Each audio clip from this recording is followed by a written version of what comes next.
Okay, so I came out to this unit. It was out on thermal overload. It's just not keeping up.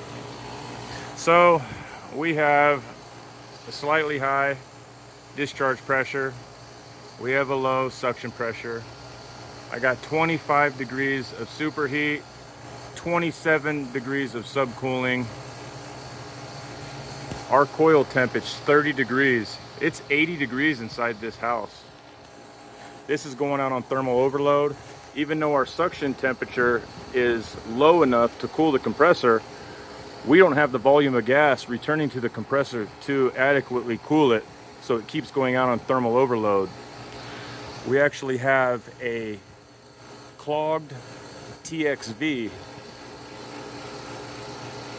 So I'm gonna go ahead and order a new coil with the TXV, because I don't know if it's the actual coil being clogged or the TXV itself. So I'm just gonna order the kit and be done with it. But yep, we're just stacking refrigerant in that coil. We got low pressures. It's 115 degrees outside right now too.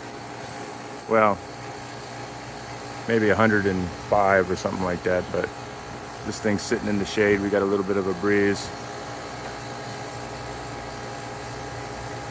Stacking up refrigerant.